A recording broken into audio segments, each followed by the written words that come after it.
Today we're diving into the explosive confrontation that left Joy Behar so humiliated she walked away from The View forever. This isn't just another celebrity interview gone wrong. This is the moment when Tom Hardy's razor-sharp wit met Joy's relentless interruptions, and the results were absolutely devastating. Before we get into this incredible story, make sure to hit that subscribe button and let me know in the comments what you think about celebrities who can't handle being challenged. Now let's get into what really happened when these two titans clashed. The studio lights were blazing hot that Tuesday morning as Tom Hardy settled into the familiar guest chair of The View. The legendary British actor, known for his intense performances in films like Mad Max and The Dark Knight Rises, had agreed to appear on the show to promote his latest project. What nobody expected was that this routine promotional appearance would turn into television history. Joy Behar, sitting in her usual spot at the panel, had that familiar glint in her eye that regular viewers knew all too well. She'd been doing her homework on Hardy, digging up old interviews and controversial quotes, preparing what she clearly thought would be another one of her signature takedown sessions. The other hosts, Whoopi Goldberg, Sarah Haynes, and the rest of the panel, seemed to sense the tension building even before the cameras started rolling. "So Tom," Joy began with that condescending smile she reserved for guests she planned to interrogate, "let's talk about your comments regarding method acting. You've said some pretty intense things about how far actors should go for their craft. Don't you think that's just a fancy way of saying actors should be allowed to behave badly?" Hardy leaned back slightly, his piercing blue eyes studying Joy with the same intensity he brought to his most demanding roles. There was a pause, just long enough to make everyone in the studio hold their breath, before he responded in that distinctive, gravelly voice. "Well, Joy, I think there's a difference between commitment to craft and behaving badly. Though I suspect you might not see the distinction. Method acting requires discipline, research, and respect for the process. It's not about throwing tantrums or making excuses for poor behavior, which seems to be what you're implying." The other hosts exchanged glances. This wasn't the usual celebrity softball interview they were accustomed to. Hardy had just politely but firmly pushed back against Joy's loaded question, and everyone could feel the atmosphere in the studio shift. Joy's smile faltered for just a moment before she doubled down, her voice taking on that sharp edge that had made her famous for confrontational interviews. "Oh, please. Tom, we've all heard the stories about actors who claim they're in character when they're really just being difficult. Surely you can admit that some of this method acting stuff is just pretentious nonsense." "Pretentious nonsense?" Hardy repeated slowly, his accent making each word sound more deliberate and cutting. "That's an interesting perspective from someone who's made a career out of offering opinions on subjects they've never actually experienced. Tell me, Joy, what's your background in performance? What gives you the authority to dismiss the techniques that actors have used successfully for decades?" The studio fell silent except for the low hum of the cameras. Joy's face flushed red, clearly not expecting to be questioned about her own credentials. She was used to being the one asking the tough questions, not having to defend her positions. "I've been in this business for over 20 years. Joy shot back, her voice rising slightly. "I think I know a thing or two about what's real, and what's just actors being self-indulgent." "20 years of what exactly?" Hardy asked with genuine curiosity that somehow made the question even more devastating. 20 years of sitting behind a desk offering commentary? Because unless I'm mistaken, your performance experience is rather limited, isn't it? I mean, you've done some comedy, some hosting, but you've never actually had to transform yourself completely for a role, have you? Whoopi tried to step in, sensing that things were getting uncomfortable. "Now, let's not." But Joy cut her off, her pride clearly wounded. "I don't need to have climbed Mount Everest to know it's tall, Tom. And I don't need to be a method actor to recognize when someone's using it as an excuse." Hardy's expression remained calm, but there was something almost predatory in his composure now, like a chess master who had just seen his opponent make a fatal error. "That's actually a perfect analogy, Joy. You're absolutely right that you don't need to climb Everest to know it's tall. But you would need to be a climber to criticize climbing techniques, wouldn't you? You'd need to understand rope work, oxygen systems, weather patterns. You'd need actual expertise, not just opinions. Are you saying I'm not qualified to have opinions? Joy demanded, her voice now clearly agitated. Not at all, Hardy replied smoothly.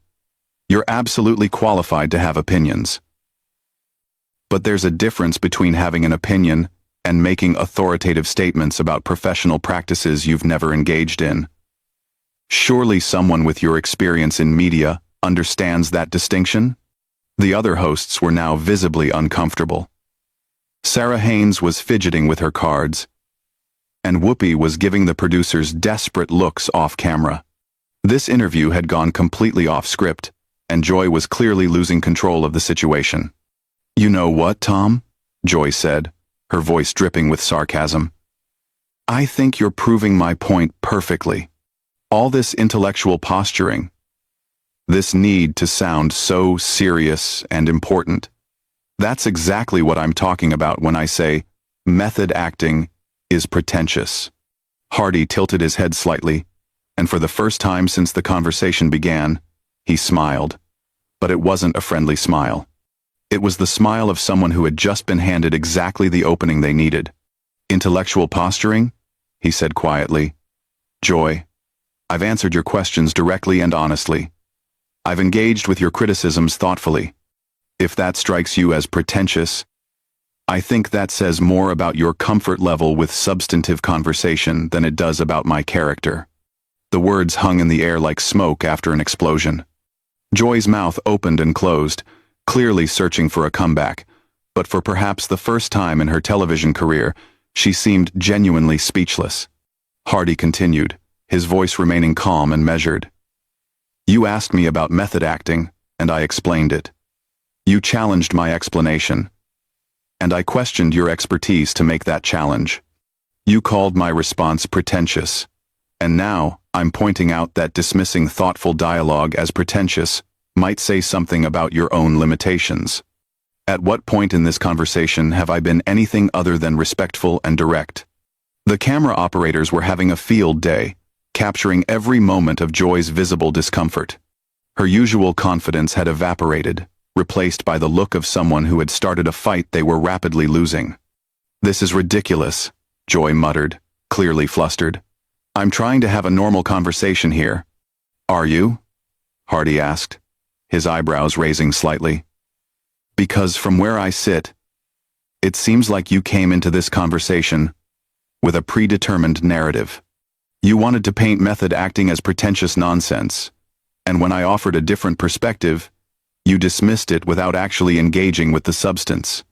That's not a conversation, Joy. That's a lecture where you've decided you already know the conclusion. The silence stretched for what felt like an eternity. Joy's face had gone through several shades of red, and you could practically see her scrambling internally for some way to regain control of the interview. The other hosts looked like they wanted to disappear into their chairs. Look, I think we're getting a bit off track here. Whoopi finally managed to interject, but Hardy wasn't finished. Actually, I think we're exactly on track, he said, turning his attention briefly to Whoopi before focusing back on Joy. Joy asked me about method acting, presumably because she wanted to discuss it. I'm simply trying to understand why she seems so hostile to the concept without having any practical experience with it. Joy's jaw tightened. She clearly wasn't used to being analyzed on her own show, and her discomfort was becoming more obvious by the second. I'm not hostile to anything.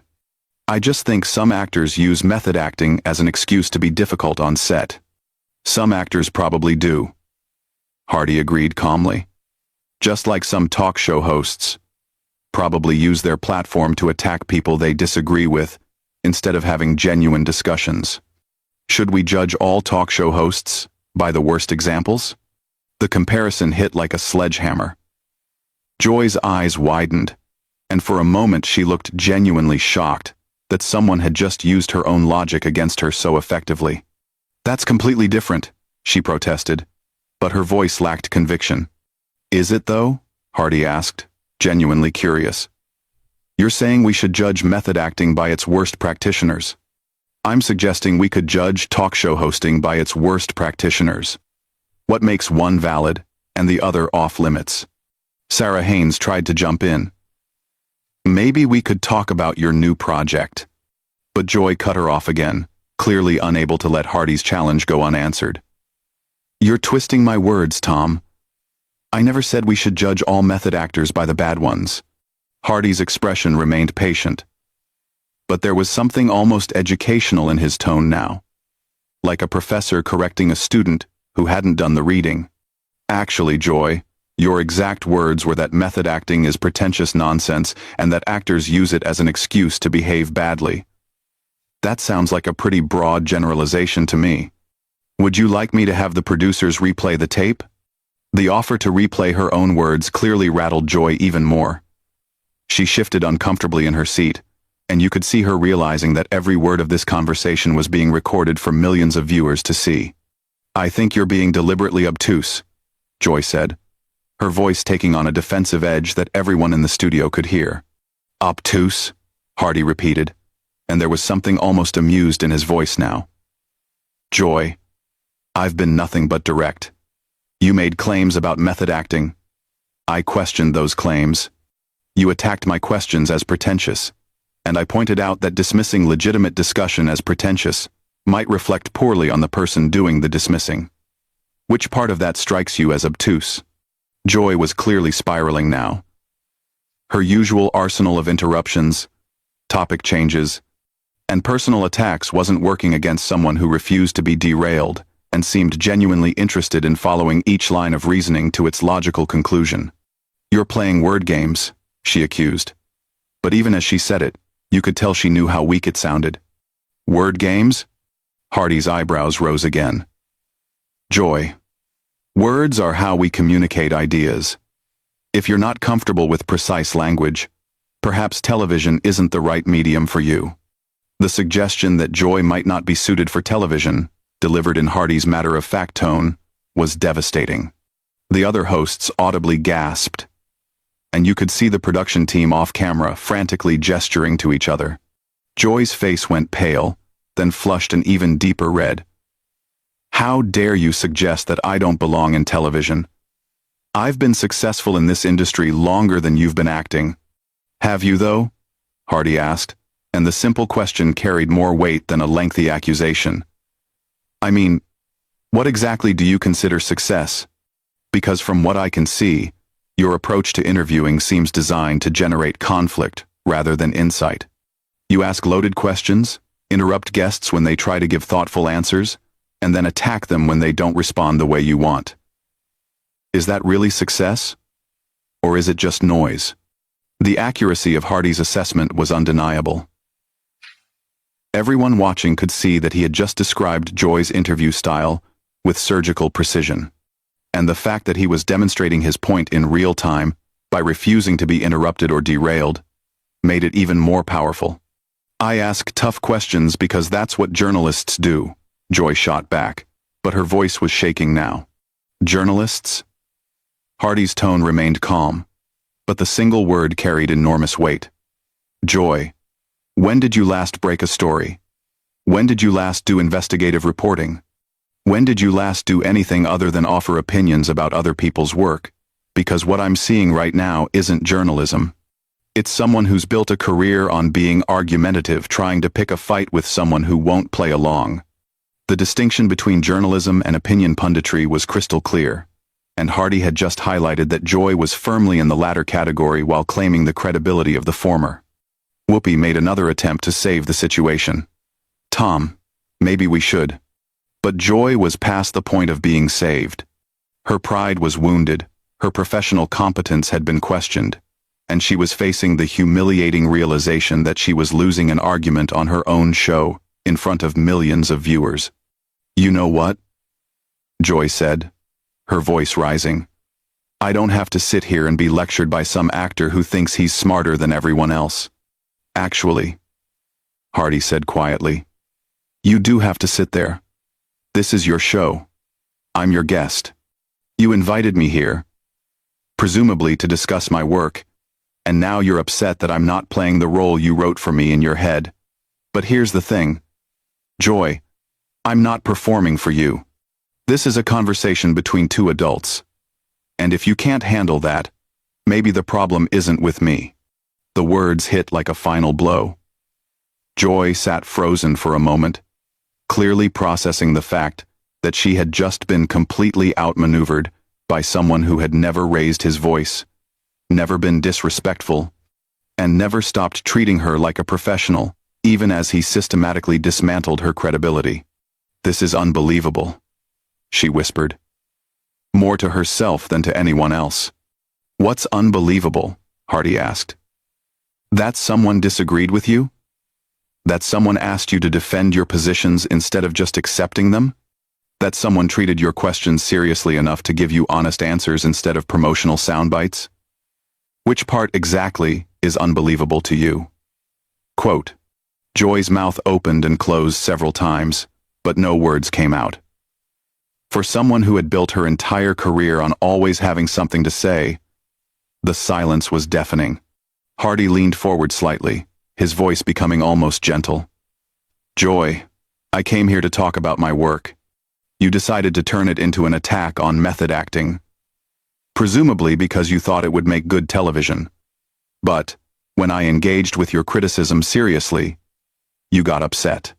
The question you need to ask yourself is this: do you actually want to have conversations, or do you just want to perform anger for ratings?" The question hung in the air like a challenge that couldn't be ignored. Joy stared at Hardy, her breathing shallow, clearly struggling with the realization that she had no good answer. The "perform anger for ratings" comment had cut right to the heart of everything she had built her career on, and everyone in the studio knew it. "That's not," Joy started, then stopped. "I don't perform anything. I give my honest opinions." "Do you, though?" Hardy asked, and his tone was almost sympathetic now, which somehow made it worse for Joy. "Because it seems to me like you came into this conversation with a script. Attack method acting, get me defensive, create some drama for the highlight reels. But when I didn't follow your script, when I actually engaged with your questions seriously, you got frustrated. That suggests to me that the conversation itself was never the point." Joy's hands were visibly shaking now. She looked around the table at her co-hosts, clearly hoping for backup, but they were all avoiding eye contact. Even Whoopi, usually quick to defend her colleagues, seemed to be studying her notes with unusual intensity. "I ask the questions that viewers want answered," Joy said weakly. "Do they, though?" Hardy pressed gently. "Do viewers really want to watch you attack guests? Or do you just assume they do? Because conflict gets ratings. Because I have to tell you, from where I sit, this doesn't feel like journalism or entertainment. It feels like bullying." The word bullying hit Joy like a physical blow. Her face went completely white, and for a moment she looked genuinely stunned. No one had ever called her a bully on television before, and the accuracy of it was clearly devastating. "I am not a bully," she whispered, but even she didn't sound convinced. "Aren't you?" Hardy asked. "You use your platform to attack people who can't really fight back without looking bad. You interrupt them when they try to explain themselves. You dismiss their responses without actually listening to them. You make personal attacks when your arguments fall apart. What would you call that behavior if you saw it anywhere else?" Joy's breathing was becoming more rapid. She was clearly having some kind of panic response as the full weight of Hardy's assessment sank in. Everything he was saying was true, and she knew it.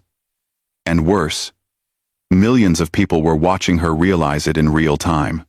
"This is my show," she said desperately. "I have a right to ask tough questions." "Absolutely," Hardy agreed immediately. "You have every right to ask tough questions. But I also have the right to give you tough answers. And your guests have the right to be treated with basic respect, even when you disagree with them. The problem isn't that you ask hard questions, Joy. The problem is that you seem to think asking hard questions means you shouldn't have to answer any. Sarah Haynes made one last desperate attempt to save the situation. Maybe we should take a commercial break? But Joy was beyond saving now. Something had broken inside her. Some carefully constructed wall between her public persona and her private self-doubt. "No," she said, her voice cracking. "No, I want to finish this. Tom, you think you're so smart, so superior. But you don't know anything about what it's like to work in this industry as a woman. You don't know what I've had to do to survive." Hardy's expression softened genuinely for the first time since the conversation began. "You're absolutely right. I don't know what that's like. And I'm not trying to dismiss the real challenges you've faced. But Joy, none of that justifies treating people badly. Being a woman in a tough industry is a reason to fight for better standards, not an excuse to abandon them." The compassion in his voice seemed to break something in Joy completely. Tears started forming in her eyes, and her professional mask finally slipped entirely. "You don't understand," she said. And now she just sounded tired and defeated. "If I'm not the tough one, if I'm not the one asking the hard questions, then what am I? What's my value?" "That's exactly the wrong question," Hardy said gently. "Your value isn't in being tough or mean or confrontational. Your value is in being curious, in helping people understand complex issues, in creating space for genuine dialogue. But you can't do any of that if you're more interested in performing conflict than having conversations." Joy was crying openly now, and the cameras were capturing every moment. The other hosts looked mortified, clearly realizing that they were witnessing the complete breakdown of their colleagues' professional identity on live television. "I can't do this anymore," Joy said suddenly, standing up from the table. "I can't sit here and pretend this is working when it's not. Tom, you're right. About all of it. And I hate that you're right. And I hate that you've made me see it. And I hate that I've built my whole career on being something that I'm apparently not very good at." The studio was dead silent except for the sound of Joy removing her microphone. Hardy started to stand, clearly wanting to say something, but Joy held up her hand to stop him. "Don't," she said. "Don't try to make this better. Don't try to be nice about it. You came here to promote your work, and instead, you've shown me and everyone watching exactly who I really am. And the worst part is, you did it without being cruel. You did it by just refusing to play along with my game." She turned to face the camera directly, her makeup streaked with tears but her voice steadier than it had been all morning. "You know what? Viewers? Tom's right. I've been performing anger for ratings. I've been treating guests like props in my personal drama instead of like human beings with something valuable to say. And I'm tired of it. I'm tired of being the person who attacks people for having thoughtful responses to legitimate questions." Hardy was still standing, clearly torn between wanting to comfort her and respecting her space. "Joy, you don't have to." "Yes, I do," she interrupted. "Because this is the first honest conversation I've had on this show in years, and it took a guest calling me out to make it happen. That's not journalism. That's not even good television. That's just sad." She looked around at her co-hosts, then back at the camera. "I built my career on being the tough questioner, the one who wouldn't let anyone get away with anything. But somewhere along the way, I forgot that the point of asking tough questions is supposed to be getting good answers, not just creating drama.